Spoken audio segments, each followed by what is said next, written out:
Hi everyone, this is Jay, your instructor for computer networks. And the topic of the discussion today is multiplexing and the demultiplexing in the transport layer. So let's start.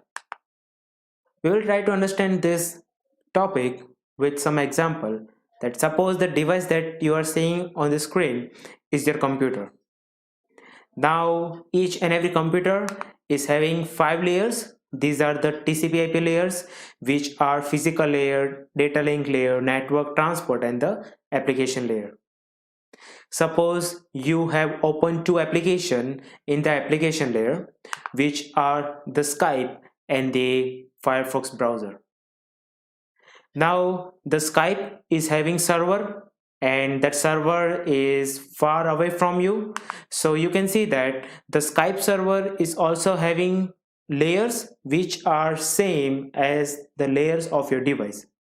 So Skype is also having layers which are the physical layer, link layer, network transport, and the application layer. You want to open the Amazon website.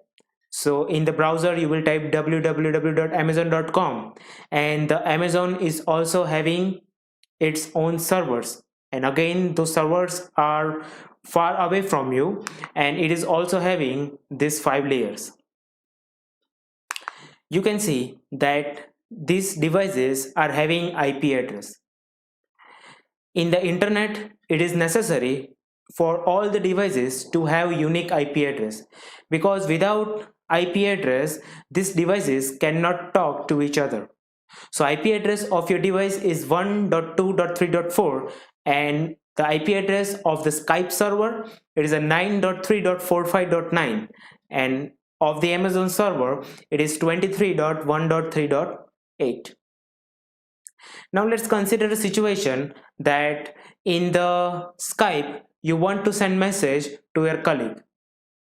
Now when any message is sent from your device, the flow of the message will be from the top layer to bottom layer. You know how TCP/IP works, right?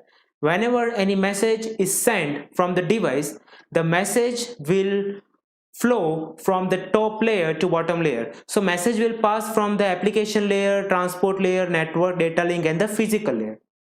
And when any device is receiving message, for example, the message which is sent by your device will be received by the Skype server. So when Skype server is receiving your message, the flow of the data will be from the bottom layer to top layer, means from the physical layer, then link, network, transport, and the application layer. Suppose you have typed some message and you have pressed the enter. So when you press the enter, the data will be passed from your computer to the Skype server. Notice in the message, the source IP is 1.2.3.4 and the destination IP is 9.3.45.9. So your computer knows that what is the IP address of the Skype server. How it knows? Using the DNS, which is called domain name system. We will going to discuss DNS when we discuss the application layer. Now suppose you want to open the Amazon website on your browser. So you have typed the www.amazon.com. So request will be sent from your computer to the Amazon server.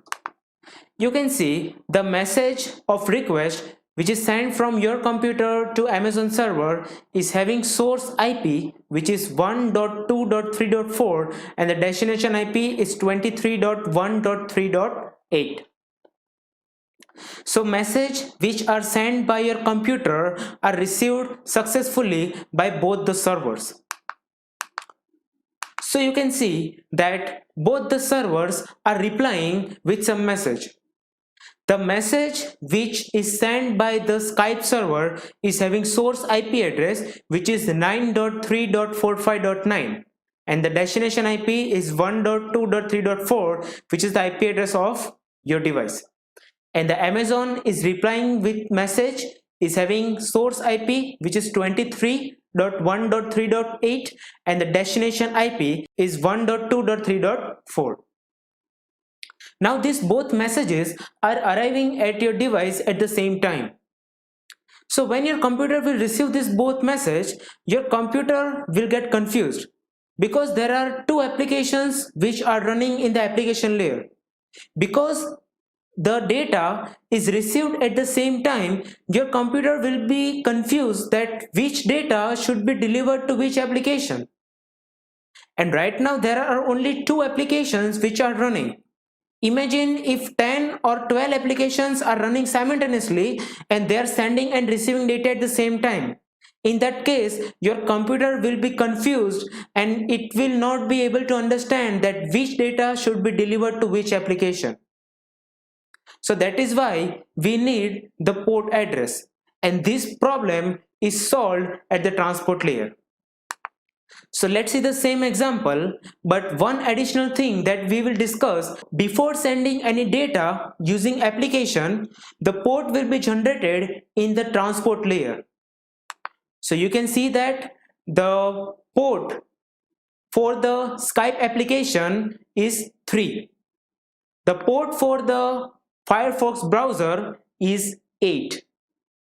The port of the Skype server is 2, and the port at the Amazon server is 6. So any message will be sent and received by any application with their respective port only. So when Skype will send any message, it will pass that message using the port number 3. When the Firefox browser will send any message, it will send message using the port number 8. Now let's consider the same situation that you are typing some message and you have pressed the enter. So the message will be sent from your device to the Skype server.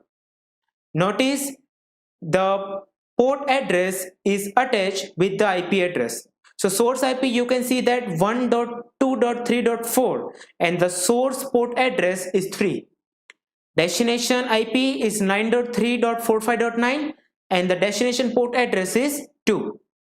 So when the Skype server will reply, it knows that to which port it has to reply. So it will reply and the Skype application will receive the message which is sent from the Skype server. The message which is sent by the Skype server, you can see that the source IP is 9.3.45.9, the port address is 2, and destination address is 1.2.3.4 and the port address is 3. And if you are opening the Amazon website in the browser, the request should be sent using the port address 8. And when the message is received, it is also used using the port address.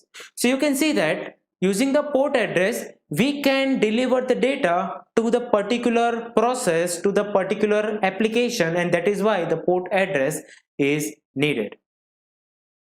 And it is a responsibility of the transport layer. The port addresses are added at the transport layer. So what is port address?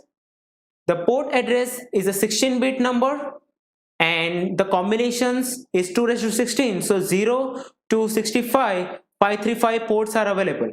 And the port addresses are generally assigned by your operating system.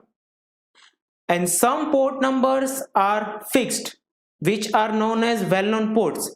So you can see that all the port addresses are divided into 3 types. 0 to 1023 are known as well-known ports. So these ports are used by some popular applications such as DNS or FTP or email, etc. These applications are having fixed number of ports.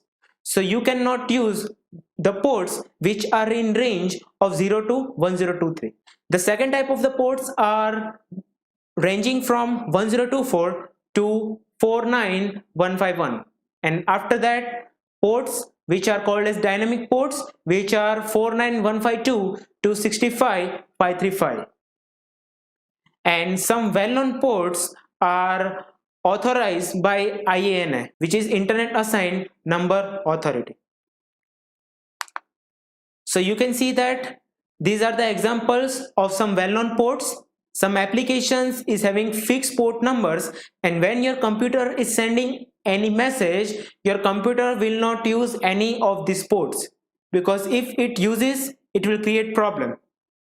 Okay, you can see that FTP is having port number 20, then the SSH is having 22, then the network news transfer protocol is 119. So some popular applications are having some well-known ports. Now let's see what is socket. So socket is simply combination of the IP address and the port address. Suppose there is some IP address and port address is assigned by your operating system in the transport layer. So when these both numbers are combined together, it is known as socket. And this is it for today's session. And if you have any doubt, you can ask me in the comment section. Thank you so much.